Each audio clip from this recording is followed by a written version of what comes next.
Like the fight of Team Anna against corruption in India, is this whole fight, the Occupy Wall Street movement, also a fountainhead really of people's frustrations against greed and big money? On the News Hour tonight, Raymond Vickery, former Assistant Secretary of State of the United States of America, joining us from Washington, D.C. Sohail Seth, well-known columnist, writer, and advertising personality from New York tonight. And my first question is to Craig Clark, who is a well-known activist and writer joining us from London. Craig, what is this all about? Is it against greed? Is it for greater equality? And most importantly, will it sustain itself? That's an interesting question. It's a question that's been asked a lot, and it's a question that is reasonably difficult to answer. For lots of different people, it will be about lots of different things. But the fact that it is about a myriad of things, I think, only reflects how much there is that needs to be changed. And there clearly is a lot that needs to be changed. It's a fledgling movement. It's begun to articulate what it wants and what its demands are. Those demands, those desires, might take a little while to articulate because it is a democratic movement, a truly democratic movement, and true democracy takes time to articulate its wants because it's inclusive. So you know what you don't like, but you're not sure who is going to take you there and what the alternative is. Sohail. No, Sohail. They don't know what they don't like, because I want to go back to the charter of the Occupy Wall Street movement leadership, and the last sentence in their 4-point charter says, we want corporations to behave better as far as greed and planet Earth is concerned. It is as ambiguous as anything that I've ever heard or read. B, as Craig rightly said, we have democracies in place in some of the countries, at least, where this movement has begun. There are democratic processes by way of which you articulate an issue. And Arnab, while you rightly talked about Anna, there's a slight difference. The Anna Hazare movement was towards a one focused area of corruption. The conclusion and the solution was in the Jan Lokpal bill. What I'm seeing, and I've been to Wall Street to see these occupiers, as it were, what I'm seeing is it's typical young people and some old people who are either unemployed or unwilling to work. It's their angst against a system. But the system hasn't been defined. Craig wants to... Every guy Craig wants to come in. Sohail, Craig's coming in. Craig's coming in. Yes, Craig. I think it's completely disingenuous to say it's typical of young people. Well, I mean, let's talk about young people in the UK, for example. So 1 million young people will be unemployed. Of course, they're dissatisfied. And when you talk about democracy, I don't think it's necessarily fair to say that we do have a true democracy in this country. In my country, which is the only country that I can speak for, we have a three-party system Craig. And you hang on, sorry, can I finish? And so what's being articulated on the streets at the moment is democracy. For example, the Prime Minister that we have currently promised that he would make no changes to the NHS. The people that voted for him on the basis that there would be no changes made to our National Health Service. This week, changes are being made to our National Health Service. So after what fashion does that represent democracy? Arnab, this is not a brand of soup that you have different variants in different countries. Craig's argument has to be demolished in 3 ways. And let me demolish it substantively. Number 1, he's talking about the NHS. These guys on Wall Street are talking about corporate greed as symbolized by Wall Street. So there's a fallacy. There is no conclusive is it not all part of the same issue? Number 2. The idea that there is not enough wealth in the world. Go ahead. There will never be enough wealth, Craig. There will always be disparities. No, but disparities is what it's about, Sohail. May I please come in? No, one second. Let me go to Raymond. Yeah. Let me go to Raymond, listening on patiently to this. You see, disparities are what it's all about. Raymond.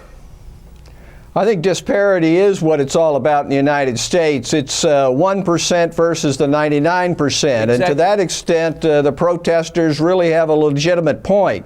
The top 1% in this country, because of tax and fiscal policies, have made out like bandits over the last 2 decades. The average income for people in the 1% has gone up 256%, whereas for people in the middle, it's about a fifth of that. The people at the lower end of the scale, it's about a tenth. So this is a tremendous disparity that hadn't come about by accident. It's become about because of policies pushed by largely the Republican Party and the right wing in order to be able to have lower taxes. The problem for India, it seems to me, in this is that there are a number of people who are talking about anti-globalization, and that often is a code word for anti-outsourcing, anti-foreigner involvement, and I think that that's a big mistake. The whole business about anti-capitalism doesn't wash. If you look at the comparison between East and West Germany, North and South Korea, between what happened in the Soviet Union, what happened in the West, we need market-driven solutions. So what has to happen with the very legitimate concern about the 1% versus the 99% is there has to be some focus and some reasonableness brought to this. But I think it's an encouraging sign that there are people other than the Tea Party in this country who are concerned about the inequality of wealth here in the United States. Sohail, are you being a bit elitist here? You know, you are from a country, you and I are from a country, Sohail, where you have $70 billionaires. We are very happy to say there are $120,000 millionaires who have emerged in India. But what about the 40% of India that is below the poverty line? Bang. Aren't you being elitist? No, now let me tell you. Well, no, this is the point. We are indulging in tokenism and symbolism. Give me 1 minute without any interruption from anyone. He very rightly, the gentleman from Washington, the former Assistant Secretary of State, says about 1%. The redistribution of wealth is, as he rightly said, a policy issue. So don't occupy Wall Street. Go and occupy Capitol Hill. Occupy White House. Occupy number 10 Downing Street. Don't go to John Paulson's house. It's all enmeshed. Number 2. It's all enmeshed, Sohail. No, hear me out. It's all deeply enmeshed. Politics and corporates are all enmeshed.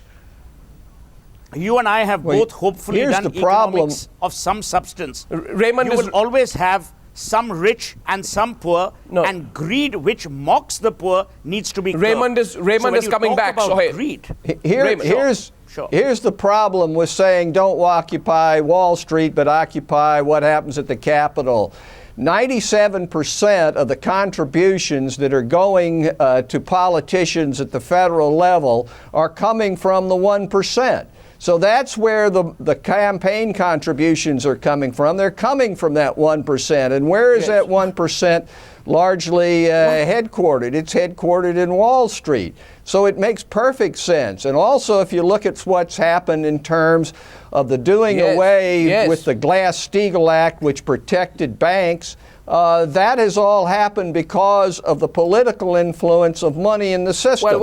And so there has to be a way in which you can occupy Wall Street. Let me now draw into this debate. Let me draw into this debate from Pune. Joining us is one of India's dollar billionaires, a man who makes the list very often in the Forbes list, for the profit margins his company Bajaj Auto makes, the world's largest auto manufacturer. May I ask you, Mr. Bajaj, as a dollar billionaire, what is your position on this anti-greed movement? Are you not as guilty as anyone else of extreme greed of the kind that is being fought everywhere globally? Mr. Bajaj. Yes, Mr. Goswami, now I need time because I've just come onto the show. I've not heard what my friend Suhail Seth has talked about. He normally talks well, but not all the time.